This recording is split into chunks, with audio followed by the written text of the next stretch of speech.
Y bien, estamos ahora con Marco Miyashiro, ex policía nacional y congresista de Fuerza Popular, miembro de la Comisión de Defensa y Orden Interno. Marco, ¿cómo está? Buenas noches, ¿cómo le va? ¿Qué tal? Buenas noches, don Jaime, muchas gracias por la invitación. Bueno, gracias por venir. Estuvo hoy día el ministro Basombrío explicando y haciendo una presentación acerca de este grupo, este supuesto Escuadrón de la Muerte, dirigido por aparentemente el señor, el comandante Prado, ¿no es cierto? Tenemos un resumen que hizo el ministro Basombrío de su presentación. Ahora las investigaciones resulta injustificable, ya que desde marzo del 2015 existían indicios razonables de la existencia de esta agrupación. La información de inteligencia en la que se basaron los 6 operativos investigados parece haber sido deliberadamente alterada por la agrupación señalada. La totalidad de los miembros de la agrupación intervinieron en 3 de los 6 operativos señalados. Las unidades regulares de la PNP que participaron en estos operativos parecen haber dado por cierta la información de inteligencia brindada. Los integrantes de dichas unidades no tendrían relación con los integrantes de la presunta agrupación irregular. Repito, los integrantes de dichas unidades no tendrían relación con los integrantes de la presunta agrupación irregular. En algunos casos, las personas señaladas como objetivos durante los operativos parecen haber sido abatidos sin evidencia que permita sostener que emplearon armas de fuego para repeler la intervención. Bueno, efectivamente, los abatidos, según lo que ha explicado el ministro, las personas abatidas, los supuestos delincuentes abatidos no habían disparado en la mayor parte de los casos, no sé si en todos, según las pericias balísticas. Además, estas personas abatidas que murieron en estos supuestos enfrentamientos carecían, en algunos casos por lo menos en un número importante de casos, carecían de antecedentes policiales, penales, judiciales, de ningún tipo. Y en un caso el supuesto secuestrado no estaba en Lima, en otro caso era un empresario, en otro caso no había secuestrado, no había personal, no había víctima, en fin, es una cosa extraña. Marco, ¿es a su juicio, usted cree que es verdad que ha existido este grupo que ha, digamos, perpetrado estos supuestos enfrentamientos, digamos, para conseguir ascensos, beneficios económicos, es decir, ni siquiera para, digamos, eliminar bandas peligrosas? Podría, digamos, no justificarse, pero por lo menos podría haber alguna clase de explicación, sino con estos fines completamente crematísticos. Bien, yo primeramente quería aclararle que actualmente tengo el honor de ocupar una curul gracias, en la mayoría de los casos, al voto que me dieron miembros de las Fuerzas Armadas de mi querida Policía Nacional, porque sigo siendo policía en situación de retiro, y de los ciudadanos que pensaban que podía hacer algo por la seguridad ciudadana. En ese afán es que mi participación y mis intervenciones no buscan un enfrentamiento político, porque si fracasa la seguridad ciudadana en este gobierno, va a perder todo el Perú. No es una situación partidaria, sino es una situación que Fuerza Popular ofreció un Perú con seguridad y oportunidades. Y en ese sentido estoy respaldando el plan de gobierno de Fuerza Popular desde el Congreso de la República. Y ante la aparición de todas estas noticias que verdaderamente me dan lástima que se siga golpeando a la Policía Nacional como institución, que como institución está conformada por seres humanos y algunos de ellos pueden cometer desviaciones. Todas estas denuncias están siendo ventiladas, investigadas a nivel de Ministerio Público. Por esta razón es que yo sistemáticamente me he negado a declarar ante los medios de comunicación. Sin embargo, hoy día ya hay un estudio presentado por el Ministerio del Interior, pero que a la luz de qué cosa dijeron, había muchísimos vacíos. Ajá, por ejemplo. Uno de ellos, por ejemplo, es que la inteligencia es una herramienta de trabajo que permite la toma de decisiones. Cuando se hace una operación de inteligencia, se va a lograr obtener informaciones cuando no se obtienen, todavía se espera y se continúa con la operación de inteligencia. Pero una vez que se tenga centrado el objetivo, es como lo decía mi amigo Carlos Morán, general integrante del GEIN, es como el bisturí de un médico que permite hacer una operación de alta cirugía. Pero para que haya estos resultados es una mala operación de inteligencia, porque no se ha previsto todos los escenarios, por un lado. Por otro lado, una operación de inteligencia es la parte secreta. Una vez diseñado, armado el rompecabezas, se pasa a la fase intermedia. En esta fase intermedia necesariamente se tiene que llamar al Ministerio Público. Recuérdese que cuando hemos intervenido en el GEIN de la DIRCOTE, las intervenciones contaban ya con la presencia del fiscal, porque había esta etapa intermedia. Secreta, etapa intermedia. La primera etapa es la inteligencia. Secreta, reservada. O sea, copia la información y se tiene ya... Para montar el rompecabezas del delito que se está investigando. Ya. Cuando ya se tienen los elementos suficientes, se pasa a la fase intermedia. ¿En qué consiste la fase intermedia? La fase intermedia consiste primeramente en comunicar al fiscal qué es lo que tenemos. Ya. ¿Cuántas casas se van a intervenir? ¿Qué vehículos? ¿Qué personas están involucradas en el caso? Ya. Para que el fiscal también tome su providencia. De acuerdo. Porque puede llevar auxiliares, etcétera. Y también la parte logística. ¿Cuántos efectivos van a intervenir? ¿De qué unidad? ¿Qué armamento llevar? Etcétera. En otros casos se lleva incluso a los peritos para que in situ se puedan obtener los elementos criminalísticos que prueben el delito. Y después se pasa a la operación policial propiamente dicha, que ya son las intervenciones, las capturas, los interrogatorios. Bueno, en este caso, en la segunda etapa, ¿no se convocó a algún fiscal o a la Fiscalía o al Ministerio Público? Tengo entendido que en estos casos, en estos 6 casos. En los 6 casos, y me refiero solo a estos 6, no se menciona en ningún momento en el informe que se comunicó al Ministerio Público. Toda comunicación al Ministerio Público fue post-muertes. De acuerdo, o sea que eso ya es una irregularidad. No, efectivamente no se menciona eso acá. ¿Qué otros vacíos hay en el informe? El otro vacío es que se habla de un oficial de alta graduación, un general, el comandante subalterno, que son cambiados, DIRIN, DIGIMIN, mejor dicho, Dirección de Inteligencia de la Policía Nacional, Dirección de Inteligencia del Ministerio del Interior, Dirección contra el Terrorismo. Y bueno, hasta ahí, ¿no? Un cambio de colocación de un oficial superior tiene que estar refrendado por una resolución suprema. El presidente de la República lo debe firmar.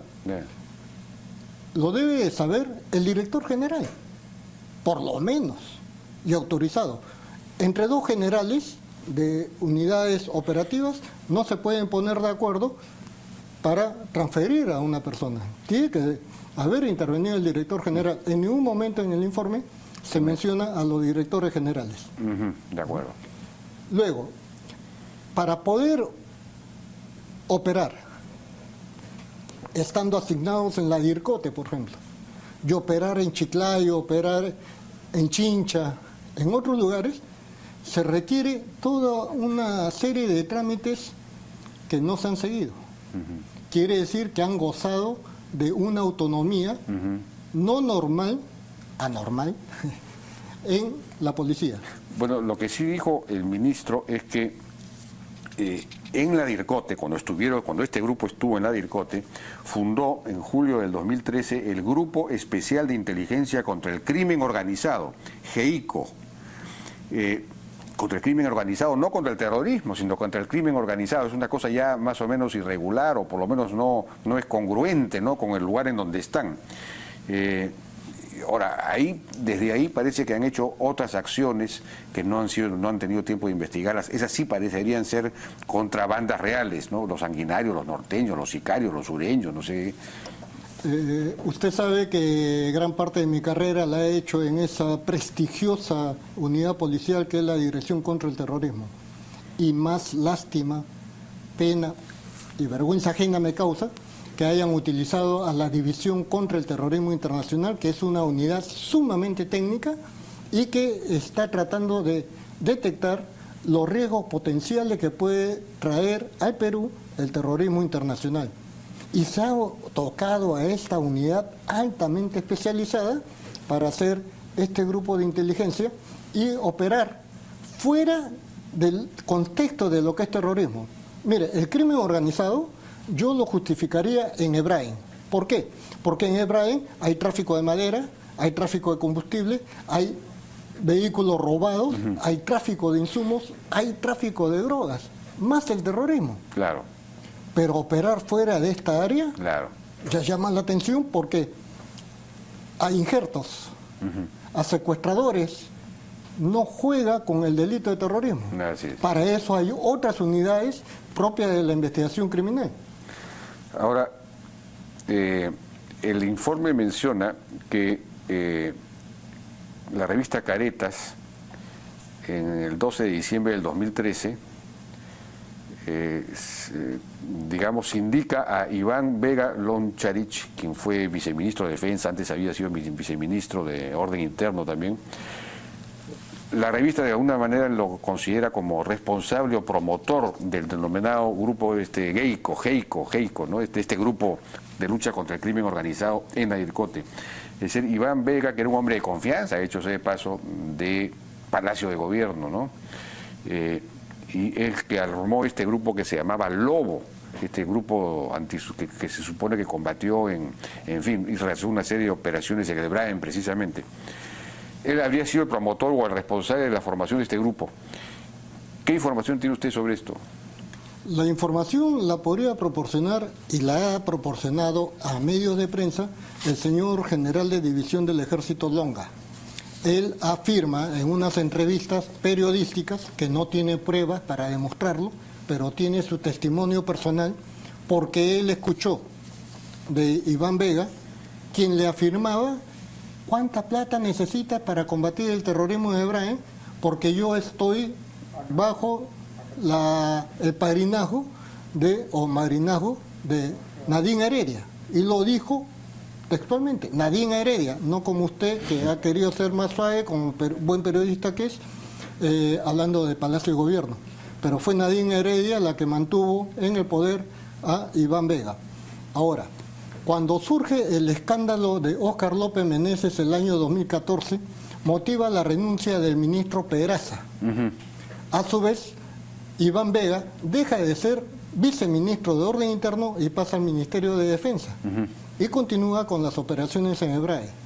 Ese buen resultado, que es uno de los pocos que se puede destacar del gobierno Ollanta-Humala, que es la captura de Artemio en el Guayaga, no fue resultado del Grupo Lobo. Es un trabajo que desarrolló el señor general Carlos Morán Soto desde la DIRANRO.